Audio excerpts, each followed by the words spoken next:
So now let's spend some time discussing heart murmurs. Heart murmurs are heart sounds that are appreciated with our stethoscope that are produced when blood flows across one of the heart valves, and the flow actually creates loud enough noise that is able to be heard during auscultation. There are two types of murmurs that you need to know about. There are functional murmurs or physiologic murmurs that are normal due to certain physiologic conditions in the heart, and then there's pathologic murmurs, or murmurs that are secondary to some sort of pathology of the heart valve or of the heart muscle itself. We then further categorize them as systolic or diastolic or continuous murmurs. That's sort of the basic organization of heart murmurs that will help you remember the different murmurs and be able to narrow them down when you see them on step 1. Aortic stenosis is the most common systolic murmur. It is the stenosis or narrowing of the aortic valve. Aortic stenosis starts generally with stiffening of the aortic valve leaflets from calcification. The valve leaflets become hard and calcified, and the aortic valve outlet is narrowed. This generally occurs in patients as they age, so old age is a risk factor, as well as patients with bicuspid aortic valves, which are congenital defect in which instead of having 3 valve leaflets, the aortic valve only has 2. It's a bicuspid aortic valve. So as a result of stenotic or narrowed valve, the left ventricle must produce a greater pressure or a greater force to push open the stenotic calcified valve. This actually causes a lot of problems for the left ventricle and the left ventricular muscle. Over time, the muscle has to grow or hypertrophy in order to be able to sustain the contractile force to push blood across the aortic valve. This is what is known as concentric left ventricular hypertrophy. In addition to causing this left ventricular hypertrophy, the stenotic or narrowed aortic valve, it also decreases our forward systemic perfusion. It results in a reduced stroke volume. Consequences of this decreased systemic perfusion cause the classic triad of symptoms we see in patients with aortic stenosis, and that is remembered by the mnemonic SAD. Aortic stenosis is SAD, and it causes patients to have or experience syncope, angina, and dyspnea. So patients with severe aortic stenosis can present to your emergency room with a syncopal event. They can come with chest pain, or they can come with shortness of breath. These are the 3 most common symptoms patients with severe aortic stenosis present with. Another common long-term problem with aortic stenosis is ischemia to the cardiac tissue. So we can think about this narrowed valve as an increase in afterload, or an increase in pressure that the left ventricle must push against in order to get blood from the ventricle and into the aorta. So over time, the left ventricle hypertrophies, as I mentioned, and requires more blood flow. We already said that we see angina in these patients, which is a result of ischemia to the cardiac tissue. So these patients have this increased afterload to work against. They get a left ventricular hypertrophy. They begin to experience ischemic chest pain, and as a result, they're more susceptible to having long-term ischemic cardiomyopathy. They're more at risk for myocardial infarctions, arrhythmias, and long-term cardiac effects. So it's as important it is to treat high blood pressure to treat aortic valve stenosis if it's very severe. The murmur heard in aortic stenosis is a systolic murmur. It begins after the S1 heart sound. The aortic stenosis murmur is best appreciated in the aortic area along the right parasternal border in the second intercostal space.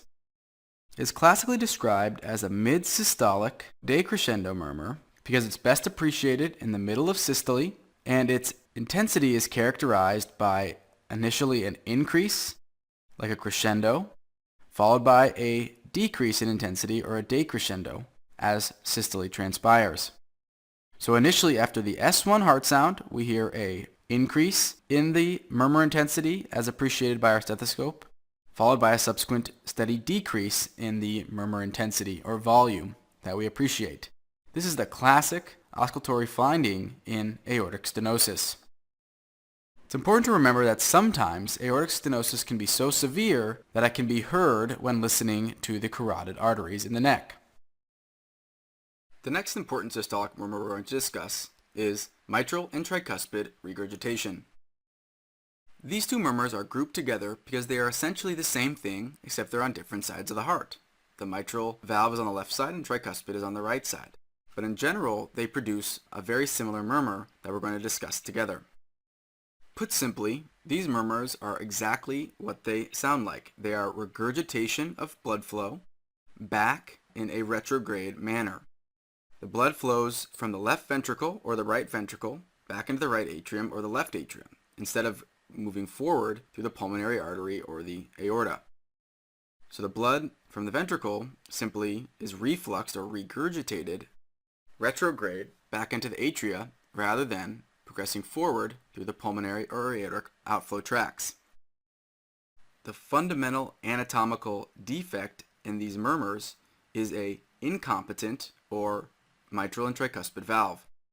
The valves themselves are broken down basically, and they cannot prevent blood flow from returning back to the atria. So they are essentially holes instead of valves.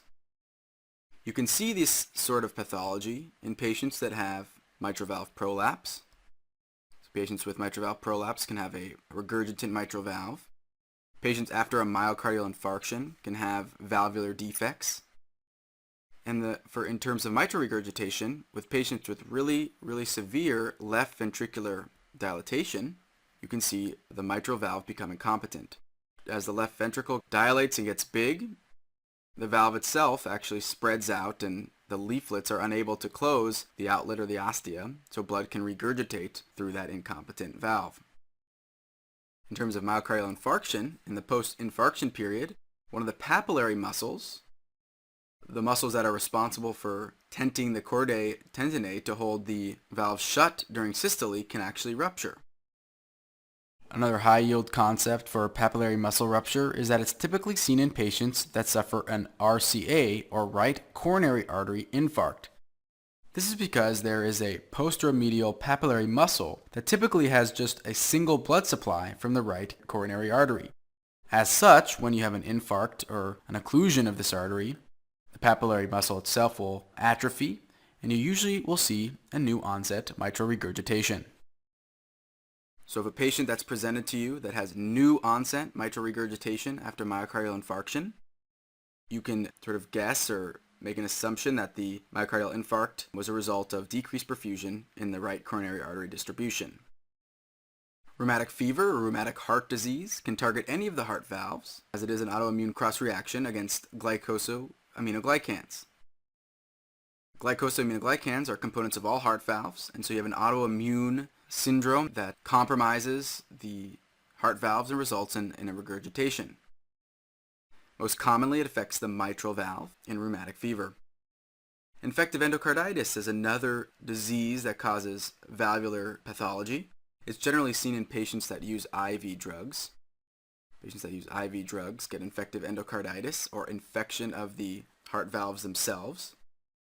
It's more commonly associated with tricuspid regurgitation. And why do you think that? Why do you think it affects the tricuspid valve over the mitral valve? Well, IV drug users deliver their drugs parenterally through the veins that are accessible in their arms or legs. And so the bacteria that are introduced when the needle is accessed into the vein first meets the tricuspid valve, as it is the right heart where the venous return first happens. So in general, with patients that use IV drugs that have infective endocarditis, we must think of the tricuspid valve as being affected. Now with that being said, that's just a general rule, but it's not 100% accurate. Infective endocarditis can affect any of the four heart valves, but it's most commonly the tricuspid valve that is affected. Both mitral and tricuspid regurgitation murmurs are heard throughout systole. They are once again called holosystolic murmurs, because they happen through the entire systolic portion of the cardiac cycle. Mitral regurgitation is best appreciated where the sound travels the fastest, the greatest mass of the left ventricle at the cardiac apex. In the mitral area is where this mitral regurgitation is heard best. In tricuspid regurgitation, the murmur is best appreciated at the tricuspid area, in the fifth intercostal space along the left parasternal border. And just to return to anatomy for 1 second, which chamber or which part of the heart is most anterior? Is it the left or right ventricle, the right atrium, or the left atrium? The right ventricle is the most anterior portion of the heart. So in review, mitral and tricuspid regurgitation are commonly grouped together because they produce the same murmur. It's a holosystolic murmur with no crescendo or decrescendo. It's holosystolic and the same volume throughout the entire systolic portion of the cardiac cycle. It is seen in several different conditions, including acute myocardial infarction with papillary muscle rupture. It's seen in infective endocarditis, rheumatic fever, and the murmurs themselves are best appreciated in the fifth intercostal space, either at the left parasternal border or at the mid-clavicular line. Next, we're going to discuss the murmur heard in mitral valve prolapse. Here we can see an image of a prolapsing mitral valve. Mitral valve prolapse is a valvular heart disease that is characterized by this billowing valve leaflet. It is abnormal displacement of a thickened mitral valve leaflet into the left atrium during systole.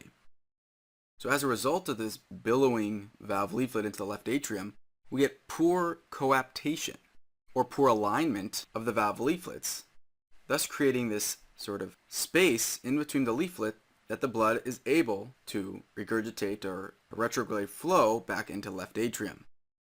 So as a result of this billowing area of one of the mitral valve leaflets, we get poor coaptation or poor alignment of the valves, leading to an incomplete closure, allowing blood to flow retrograde from the left ventricle to the left atrium, causing a murmur appreciated during auscultation.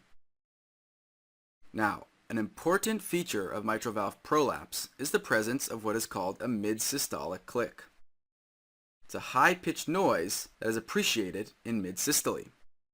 What causes the mid-systolic click?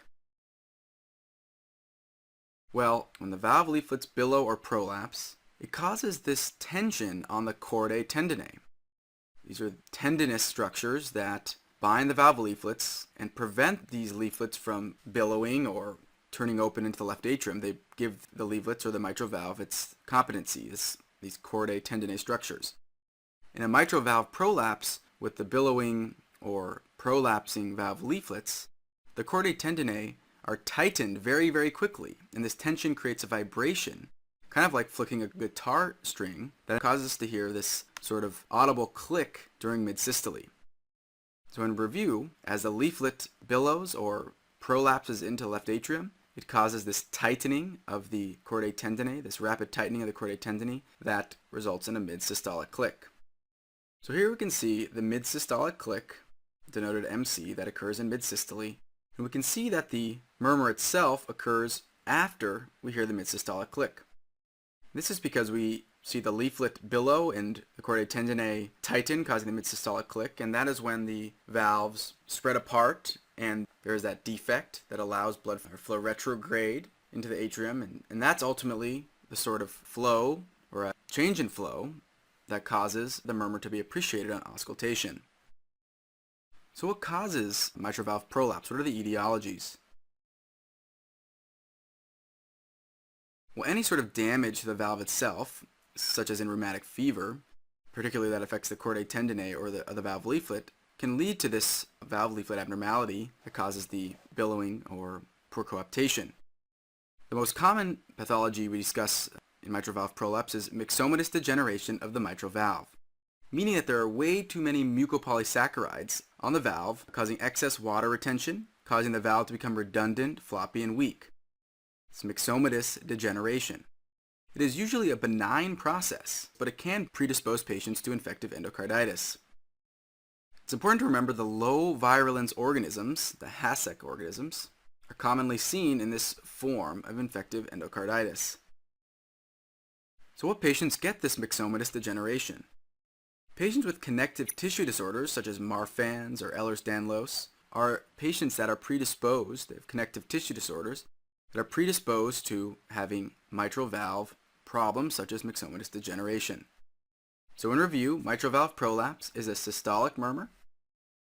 It is heralded by a mid-systolic click, followed by a crescendo systolic murmur that is most commonly caused by myxomatous degeneration of the mitral valve.